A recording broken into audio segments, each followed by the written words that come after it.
Hey guys, welcome to the RotoPros pre-lock show for Monday. We've got a lot of offense to talk about, not too much pitching to talk about. If you listened to the podcast last night with me and Greg, we really had a pretty narrow focus for pitching choices, and I think it's still the same. So I'll go over that quickly, but one very notable change for this slate, and I don't actually know how much it'll change player usage or the players that I'm going to be using in lineups, but Carson Fulmer is now starting in place of Miguel Gonzalez for the White Sox, and it's definitely a downgrade for the Mariners overall, but it probably doesn't change their upside too much. So I'll get to that after. Two very different types of pitchers in Fulmer and Gonzalez, but the ceiling for the Mariners, I think, kind of remains the same. But for pitching first, it's still Walker Buehler. I think he's the primary target. Buehler is risky a little bit, but there's just so much pricing value here. So it's 6,200 at home against the Marlins. I mean, we basically use just about any pitcher at that price. Junior Guerra, I think, was an okay play against the Marlins, even though he's awful. That was yesterday. Similar price, I think maybe slightly cheaper, but right around 6,000 also.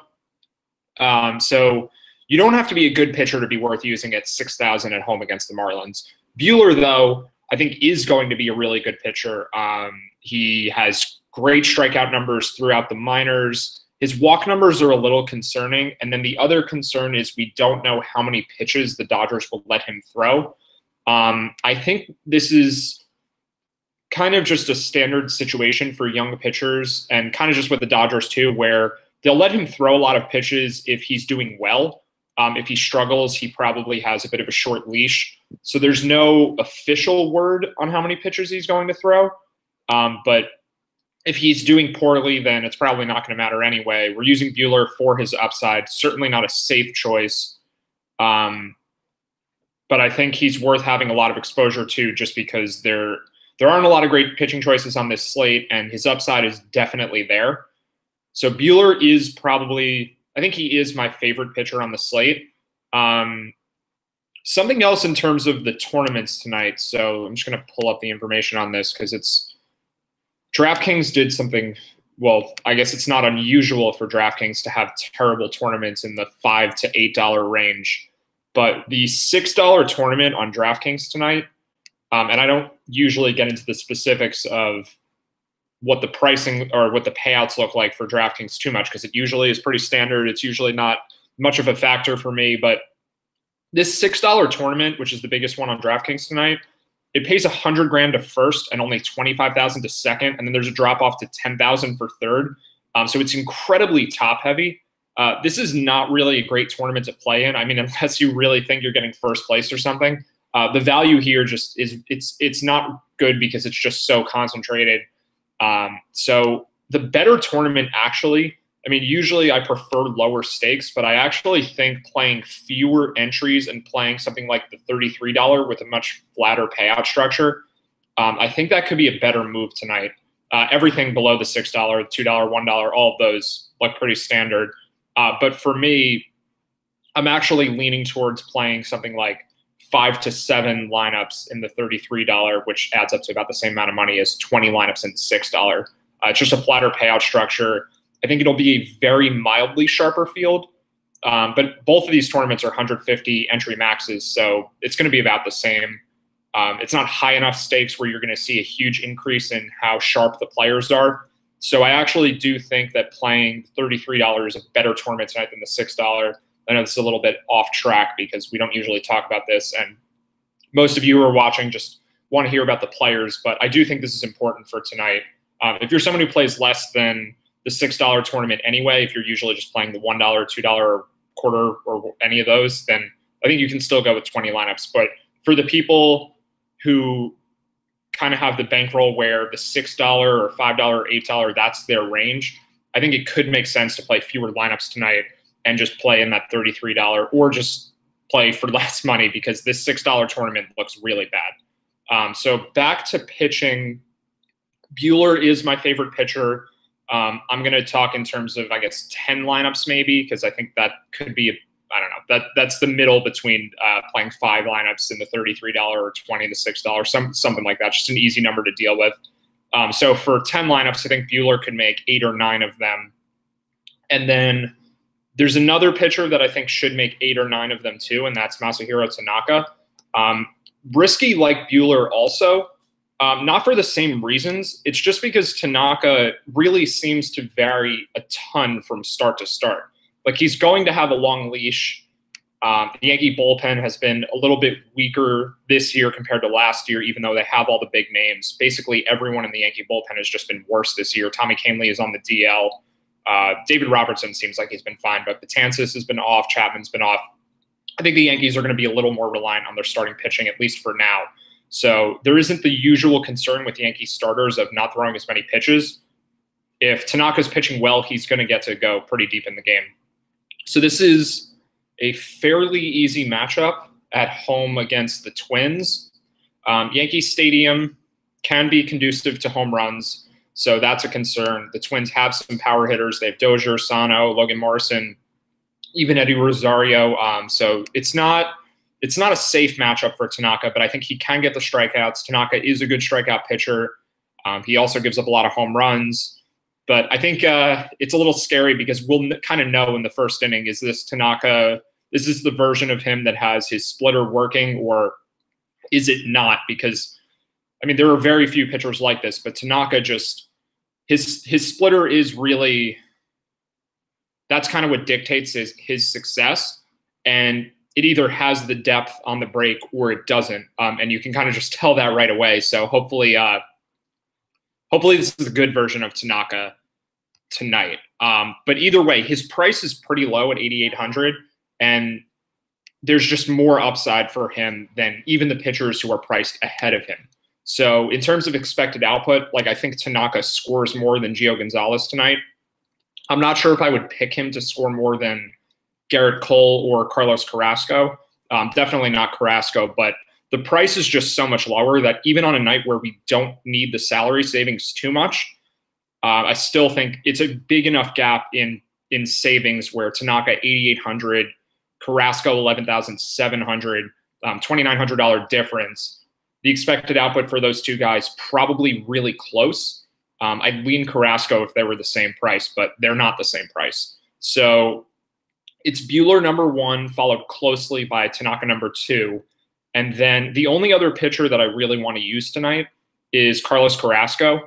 So Cole versus Carrasco, we talked about on the podcast last night. I think they're similar quality pitchers. I think it's a harder matchup for Cole, even though he's at home and Carrasco's on the road. This is partly because Carrasco is just better in away games for some reason. It's a long enough track record where at this point I don't really care what the reason is. Carrasco every year is just better on the road, both in terms of his ERA, strikeout numbers, walk numbers are lower.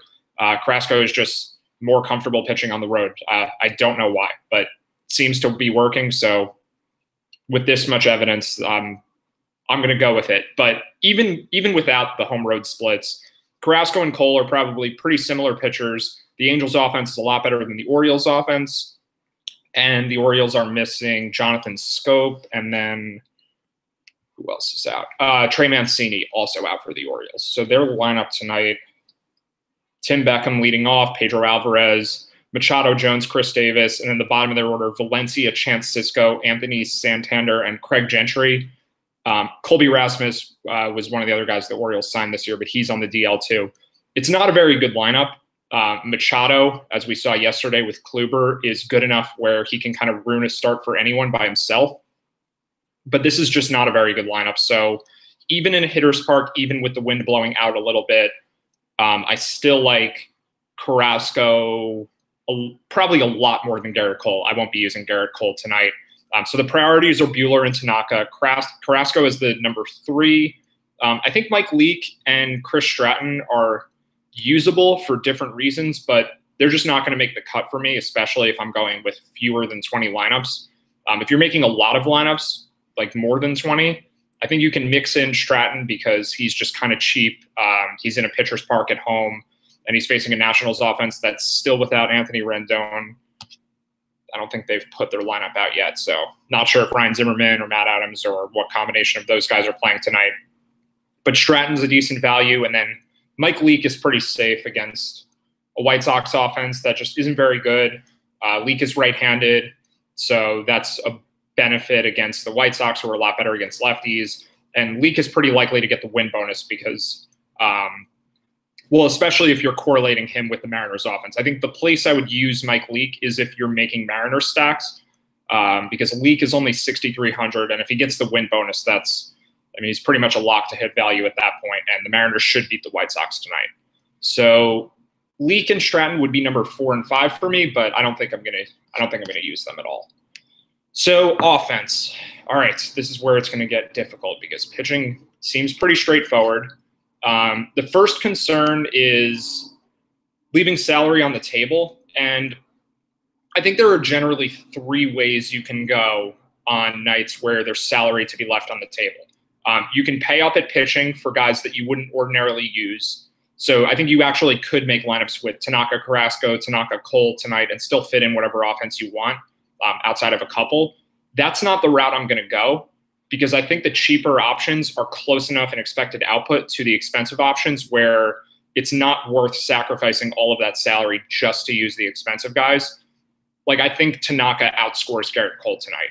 And I think Walker Buehler could outscore Garrett Cole tonight. So I have no problem using Carrasco in some lineups, but I'm not going to use the extra salary just to pay up for Garrett Cole. It's a really tough matchup for him. So the other 2 ways to deal with the leftover salary, I guess one is just leave it there. Just don't use your entire budget. And I think this is fine to do. I probably will have some lineups tonight that just don't use the entire budget because there are guys that are just really underpriced, and I'm not just going to squeeze in really expensive hitters just to get them in there. Some of the cheaper hitters probably should do better than the expensive hitters. So let's see if I can find an example here. All right, who are some expensive hitters that aren't good plays tonight? So let's say Charlie Blackmon, 5,700 compared to the Yankees guys. Like Stanton and Judge are cheaper than Blackmon, but I think I'd rather just use the Yankees guys. I'd maybe rather just use Chris Davis at 4,600 in the outfield or Nelson Cruz at 4,300. I'm not just going to use the extra salary to pay for Blackmon if I think that the other guys are just going to score more points than Blackmon, and especially if it's a stack involving those other teams. But the last way to deal with the leftover salary is just make 4-man stacks instead of 5. And I generally don't really like doing this, but I think you can do it on this slate, especially in certain situations where it just kind of makes sense to. Like with the Yankees tonight, they're facing Jake Odorizzi, who is very, very reverse in his splits. So I'd be okay leaving Brett Gardner off Yankee stacks, at least some of them, and just paying up for a more expensive outfielder. Gardner's 4,000, so maybe using, I guess, Blackmon instead of Gardner or Chris Davis, Nelson Cruz instead of Gardner. I just think those guys are better plays than Gardner tonight. And Gardner hits lefties fine. It's not like he crushes righties or anything. He's a pretty neutral splits hitter. So I think that's the last way you can deal with the leftover salary is just leave off a cheaper hitter and use a more expensive hitter from the stack. So having said all of that, the offensive priorities for tonight, I think for me, number 1 is going to be Oakland. Just kind of looking through these pitchers, Matt Moore probably is the worst pitcher on the slate. He's also pitching in the most hitter-friendly environment in Texas, and the A's offense has a lot of power. The lineup for tonight is a little funky because it's a lefty and Matt Olson is batting 6th, so they move Steven Piscotty up into the 2-hole. So 1 through 5 for the A's is actually really cheap.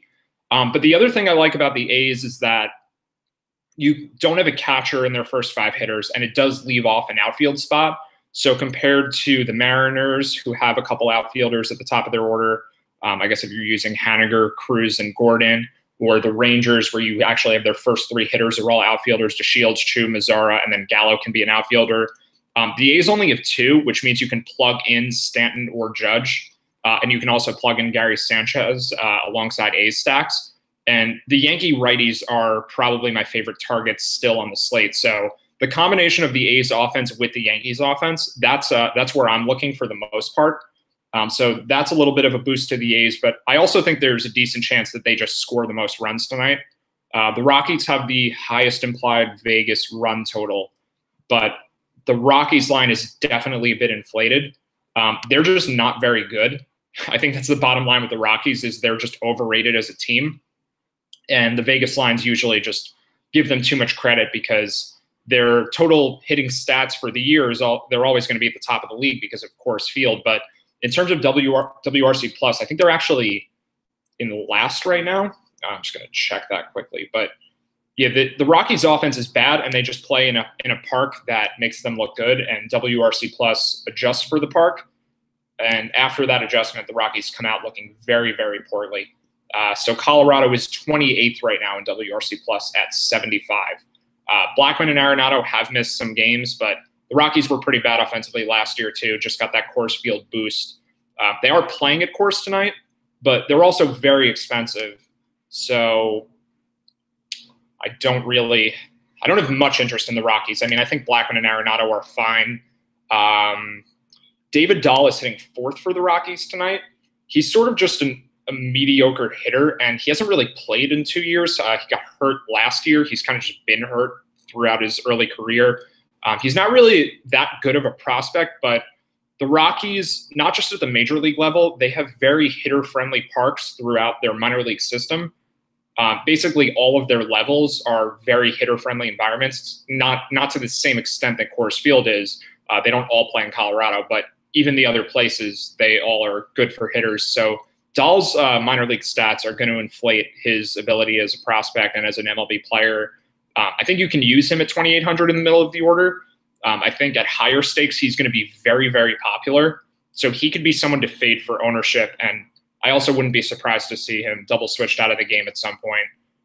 Maybe he gets pinch hit for a righty at some point in the game when Padres bring in a lefty reliever. So Dahl is okay. I think he's a good value play, but I'm not going out of my way to target him. I think there are better value plays on the slate.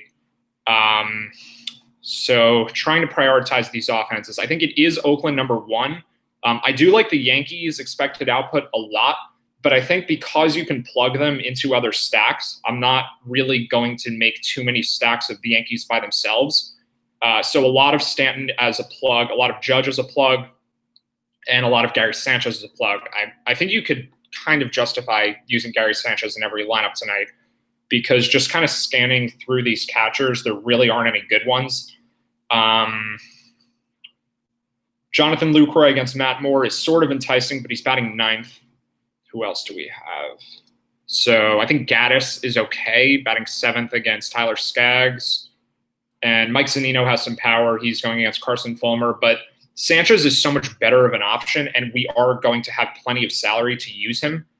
So Sanchez is definitely going to be my highest owned Yankee player, and I think Stanton and Judge are definitely good plays also. But with Odorizzi's reverse splits, I'm not really going out of my way to target Gardner and Didi. I think you can include them. I don't know, if I make 7 lineups, maybe one of them will be a Yankee stack, something like that ratio. So for the most part, I'm going to be stacking Oakland, plugging in the Yankees. And then the other team that's kind of difficult to figure out right now is the Mariners. So I liked the matchup a lot more when Miguel Gonzalez was the listed starter. All right, let me respond to getting some Marlins news. Thanks, Eric, from the Slack chat. So the Marlins lineup, just going to refresh here to see the full lineup. They don't have Justin Bour, and they don't have Derek Dietrich. So who is playing for them? All right, Rojas, Real Muto, Castro, Brian Anderson, Maben, Shuck, Brinson, Yadiel Rivera. Yeah, this matchup just definitely got easier for Walker Buehler. I'm not sure why the Marlins are sitting all of their left-handed hitters. Maybe they just need a day off. Buehler could be a reverse splits pitcher, but we wouldn't know that because he has almost no sample of major league appearances. It's kind of hard to look up minor league splits. There's nothing about Buehler's arsenal that would suggest that righties do better against him. So I don't know. This is a little strange. I like Buehler regardless. I don't know that I can use him more than I already am. I think he's nearly an all-in play anyway. So this is just good news. I don't think it really changes the outlook for how much you want to use him. It's still a little risky, so just kind of depends on your risk tolerance if you want to use Buehler in literally every lineup or just most of your lineups. But he was already the strongest value. He's probably a little bit stronger of a value now, but I still kind of feel the same as before, where I want to use, I don't know, 80 to 90%. Let's call it 90% Walker Buehler. I think if I'm going to make 7 lineups, he'll be in 6 of them. If I make 10, he'll probably be in 9 of them, that sort of thing. Just to diversify, having a Carrasco Tanaka lineup, I think, does make sense. So getting back to this Mariners offensive situation, Carson Fulmer has been really bad in the major leagues. Not nearly as bad as Miguel Gonzalez, though. Well, at least at times. So Fulmer was a very highly regarded prospect pretty recently. He definitely has the arsenal to be very good, but he also seems to have zero command of the strike zone. So what this changes for me for the Mariners is I'm more inclined to use their speed guys who can get on base and steal, and I'm a little less inclined to use their power hitters. Nelson Cruz is still really cheap for the power upside that he has, so I like Nelson Cruz a lot still. But I think I would downgrade Cano and Seager just slightly with Fulmer starting over Gonzalez, and I would upgrade D. Gordon, Gene Segura, and who else do we have? Mitch Haniger. I mean, he has power and speed. Mitch Haniger's just great, so I like Mitch Haniger still. I liked him before. But yeah, upgrade Gordon and Segura slightly and downgrade Cano and Seager slightly. But the Mariners are still a good stack, and kind of just using the Vegas line movement for an indication of the pitching change. So there's no change at all to the implied run total for the Mariners. The over-under was 9, kind of trending towards 9.5 already. That's still the case. The Mariners were minus 140 to minus 150. It's kind of just still in that area. So the way that the Mariners score runs might be different now. They're going to put less balls in play, but they'll probably walk more. They're still facing an awful bullpen. Hopefully Hector Santiago pitches tonight because he's the worst long reliever ever, maybe. Hector Santiago is really bad. But the White Sox bullpen is all bad. So, yeah, this is a really high upside spot for the Mariners. They're going to be my second favorite team to stack. So it's A's number 1, Mariners number 2. I'm not really stacking the Yankees too much because I'm just going to use them as plugs in every lineup. And this is an idea I'm just kind of playing around with, but the Yankees probably have less hitter-to-hitter correlation than some other teams because they all just hit home runs, and other teams maybe steal bases and they drive each other in more. The Yankees are very boom or bust the way all of their hitters are. There's definite correlation in the Yankees lineup, but I think that the hitters are less intertwined with each other than some other teams that rely on stolen bases and then they hit singles, and then the RBIs kind of are a necessary component. The Yankees can score a lot of points without RBIs. Well, I guess the one if you hit it over the fence, just a 1 RBI per home run. But other teams might need the correlation a little bit more for their upside. So it's A's number 1, Mariners number 2, Yankees as plugs everywhere you can fit them. I do think it's a really good spot for the Padres in Coors Field. They're just not that cheap. So let's see if we have a lineup here for San Diego. And while I look this up, just generally I think, well, if you're watching and want to give feedback on this, go for it. But I think 5 o'clock Eastern is a better time to do the show than 4:30 because we do have all these lineups out now. And I think it's just early enough where you still have time to build your own lineups after you watch. So like 5 to 5:30. This one's going to run a little past 5:30 today. But anyone who can give feedback on that, please do it, because I think 5 o'clock is just a better time where it's early enough before lock, but it's late enough where we have all the lineups, and the lineups are very important. So back to the Padres. Franchi Cordero leading off. I actually think he's a pretty decent hitter, and he has speed. So 3,900 in the leadoff spot. There are a lot of outfielders to choose from tonight, so I don't know how much of him I'm going to have, but that's my favorite Padres player. I think you can use Will Myers or Eric Hosmer because first base is going to be a position that's available tonight too. The teams that I'm interested in stacking don't really have first baseman I'm going to use a lot of. So the Mariners have Vogelbach batting near the bottom of the order. The A's have Matt Olson 6th. but it's against a lefty. So I'd maybe include Olsen in some team stacks, but I don't have too much interest in him tonight. And then the Yankees don't really have a first baseman I'm using because I'm not really fully stacking the Yankees anyway. I guess you can include Tyler Austin, but first base is a position that I think will be a plug more than a stack target for me. And because of that, I think Will Myers could just fall into some lineups. That's a pretty good spot in the order for him, batting second. Power, speed for Myers. I think he's a better hitter than Eric Hosmer, so I think I prefer Myers, and we should have the salary to use him. So that's probably it for me from the Padres, Cordero and Myers. It's just a little bit expensive of a stack. Carlos Asuaje batting sixth at 3,200. If you need a second baseman that's cheap, I think that's fine. Again, I don't have much interest in the Rockies side of the game outside of Blackmon and Arenado if you can afford them. Maybe David Dahl, but I just don't think the salary savings is that important tonight. So Dahl may make a couple lineups for me, but I'm not going out of my way to target him. All right, what else? So the only team, well, we don't have lineups from the Giants-Nationals game yet, but I don't have any interest there offensively. San Francisco is the biggest biggest pitcher's park in baseball. The pitching matchup is decent. Gio Gonzalez is an above-average pitcher. Chris Stratton, I think, is okay, but again, with the park factors, it's just not worth targeting these teams. There's so many good other options on this slate. So who else have I missed? I think you could argue going contrarian and taking the Twins tonight against Tanaka is a sensible strategy, but I definitely prefer the Tanaka side of the game. So I'm off the Twins. The other notable game offensively, well, I think there's actually a couple more, but I'll touch on the Indians first. Kevin Gausman has been really bad this year, and I think there is a case to be made for the Indians. So I'm sort of trusting the Vegas line here a little bit because I don't know what to make of Gausman right now. The over/under for this game has fallen a little bit from 8 down to 7.5, kind of between 7.5 and 8. That is with the public betting the over. There's also a lot of sharp money on the Orioles that have dropped them from plus 190 to plus 160. But I think that is probably because the opening line was just way too high. So there's really nothing too much to gauge from the Vegas lines here, except that it doesn't strongly favor the Indians offense.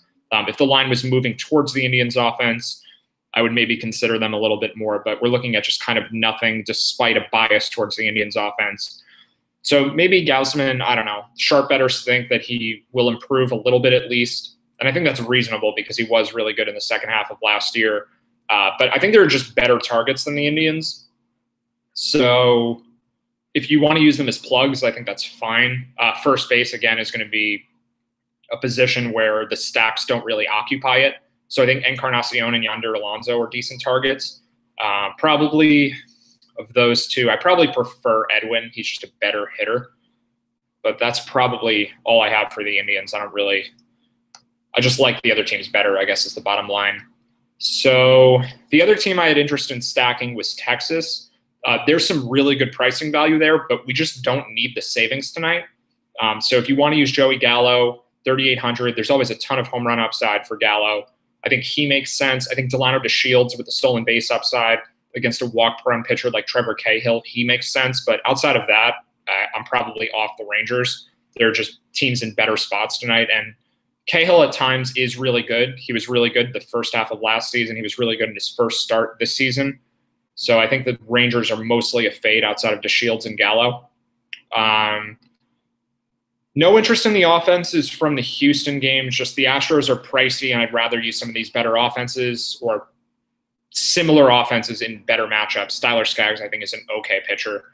The Angels against Garrett Cole, that's going to be a fade, although there could be some contrarian upside there, but I just don't think the expected output is high enough. And the Astros do have a really good bullpen, so that's going to limit some of the upside too. The last team that we don't have a lineup for is the Dodgers, and then I'll wrap this up.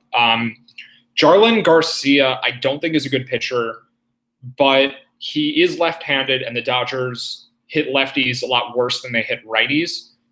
Garcia also seems to be a decent contact manager where he doesn't give up a lot of hard hit balls. He is going to walk a lot of guys, but he just doesn't seem to be giving up too many hard hit balls. He's a low strikeout, high walk pitcher, so he's definitely bad.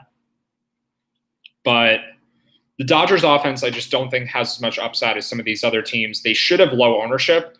So I think there's that going for them, but their best hitters are left-handed. So I think on a different slate, I would consider them more, but there are just better spots. The Dodgers do make some sense for a low ownership play. Just kind of hard to say who's going to have the ownership tonight. I think the Rockies for sure, and that kind of makes it more acceptable to fade them. But as far as some of these other teams, like who people are going to use, I really think it's just going to be pretty spread out. Outside of the Rockies, like I think it's Coors Field. People are going to use Blackmon and Arenado, but I don't think there's too much value in going contrarian with the Dodgers because I don't really think too many people are going to use the A's. I think the Mariners will have moderate ownership. The Astros are going to get some ownership. The Rangers are going to get some ownership. It's just going to be really spread out tonight outside of the Coors game. So the contrarian value just doesn't do much for me for the Dodgers. But I do think with the walk proneness of Jarlin Garcia, it makes sense to target some of the stolen base guys on the Dodgers and especially the right-handed batters. So Chris Taylor, if he's leading off, definitely like him. Kike Hernandez, who actually has first base eligibility now. If he's batting near the top of the order, I like Kike Hernandez. But that's probably it from the Dodgers. Matt Kemp's okay if he's batting in the middle of the order, but I think they're just better picks. So unless anyone has any other questions, I think I'll just summarize and we'll move on for tomorrow. So at pitcher, it's Buehler and Tanaka. Those are the priority plays. I think Buehler over Tanaka. He's my favorite pitcher on the slate. And in lineups where you don't have both of them, I think Carrasco is the next best guy. I don't really have interest in any other pitchers, although if you're making tons of lineups, then Leake and Stratton, I think, are okay next options. But Buehler, then Tanaka, then Carrasco. For hitters, it's going to be the A's first, the Mariners second. The Yankees are going to be mixed around in all of the lineups I make. I think they do potentially have the highest expected output, but I'd rather just use them as plugs. Especially the righties, Stanton, Judge, and Sanchez because of the reverse splits of Jake Odorizzi. And then for other hitters, I think there's some good plugs from Texas. I think there's a couple good plugs from the Dodgers, Kike Hernandez and Chris Taylor. And I think you can plug in some expensive guys from the Coors game. And that's probably about it. I think that recap just about does it. So thanks for watching, everyone. And I think we are going to start doing this at 5 o'clock. So I'll be back then tomorrow, and we'll see you all then.